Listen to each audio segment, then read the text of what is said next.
for our continued reading of the Bible through the year 2024 from the English Standard Version of the Bible by Crossways Publishing, a division of Good News Publishing of Wheaton, Illinois. A reading of the book of Job, chapters 19 and 20.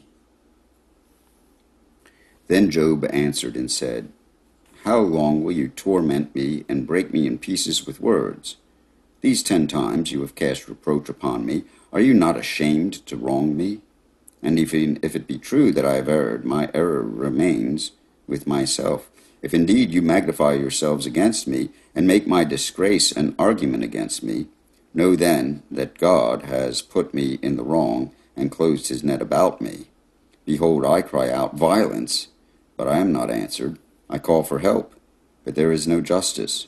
He has walled up my way so that I cannot pass, and he has set darkness upon my paths. He has stripped me from my glory, and taken the crown from my head.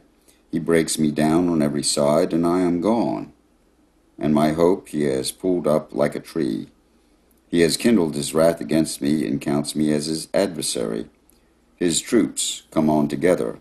They have cast up their siege ramp against me, and encamp around my tent. He has put my brothers far from me, and those who knew me are wholly estranged from me. My relatives have failed me. My close friends have forgotten me. The guests in my house and my maidservants count me as a stranger. I have become a foreigner in their eyes. I call to my servant, but he gives me no answer. I must plead with him with my mouth for mercy. My breath is strange to my wife, and I am a stench to the children of my own mother. Even young children despise me. When I arise, they talk against me. All my intimate friends abhor me, and those whom I loved have turned against me. My bones stick to my skin and to my flesh, and I have escaped by the skin of my teeth. Have mercy on me, O you, my friends, for the hand of God has touched me. Why do you, like God, pursue me? Why are you not satisfied with my flesh? Oh, that my words were written. Oh, that they were inscribed in a book. Oh, that with an iron pen and lead they were engraved in the rock forever. For I know that my Redeemer lives, and at the last he will stand upon the earth, and after my skin has been thus destroyed, yet in my flesh I shall see God, whom I shall see for myself, and my eyes shall behold and not another. My heart faints within me. If you say, how we will pursue him, and the root of the matter is found in him, be afraid of the sword, for wrath brings the punishment of the sword. And you may know there is a judgment. Then Zophar the Naamathite answered and said, "Therefore my thoughts answer me, because of my haste within me.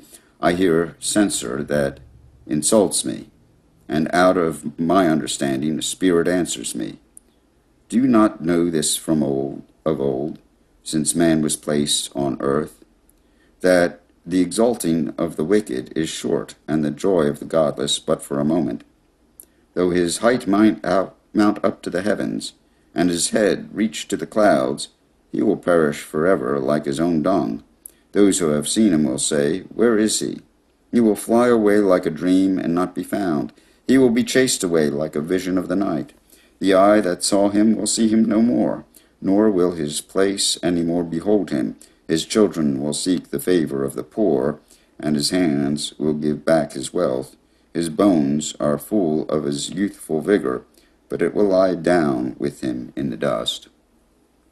Though evil is sweet in his mouth, though he hides it under his tongue, though he is loath to let it go and holds it in his mouth, yet his food is turned in his stomach. It is the venom of cobras within him. He swallows down riches and vomits them up again. God casts them out of his belly. He will suck the poison of cobras. The tongue of a viper will kill him. He will not look upon the rivers, the streams flowing with honey and curds. He will give back the fruit of his toil, and will not swallow it down. From the profit of his trading he will get no enjoyment, for he has crushed and abandoned the poor. He has seized a house that he did not build, because he knew no contentment in his belly. He will not let anything in which he delights escape him. There was nothing left after he had eaten, therefore his prosperity will not endure. In the fullness of his sufficiency he will be in distress. The hand of every one in misery will come against him, to fill his belly to the full. God will send his burning anger against him, and rain it upon him in his body. He will flee from an iron weapon, a bronze arrow will strike him through. It is drawn through and comes out of his body. The glittering point comes out of his gallbladder. Terrors come upon him. Utter darkness is laid up for his treasures. A fire not fanned will devour him. What is left in his tent will be consumed. The heavens will reveal his iniquity, and the earth will rise up against him. The possessions of his house will be carried away, dragged off in the day of God's wrath. This is the wicked man's portion from God, the heritage decreed for him by God. Here ends the reading of Job chapters 19 and 20 in the English Standard Version of the Bible by Crossways Publishing, a division of Good News Publishing of Wheaton, Illinois. We continue reading with the book of Job chapter 21. Then Job answered and said, Keep listening to my words, and let this be your comfort. Bear with me, and I will speak, and after I have spoken, mock on. As for me, is my complaint against man? Why should I not be impatient? Look at me and be appalled, and lay your hand over my mouth. When I remember, I am dismayed, and shuddering seizes my flesh. Why do the wicked live, reach old age, and grow mighty in power? Their offspring are established in their presence, and their descendants before their eyes. Their houses are safe from fear, and no rod of God is upon them. Their bull breeds without fail, their cow calves, and does not miscarry. They send out their little boys like a flock, and their children dance. They sing to the tambourine and the lyre, and rejoice to the sound of the pipe. They spend their days in prosperity, and in peace they go down to Sheol. They say to God, Depart from us. We do not desire the knowledge of your ways. What is the Almighty that we should serve him? And what profit do we get if we pray to him? Behold, is not their prosperity in their hand? The counsel of the wicked is far from me. How often it is that the lamp of the wicked is put out, that their calamity comes upon them, that God distributes pains in his anger, that they are like straw before the wind, and like chaff that the storm carries away. You say God stores up their iniquity for their children.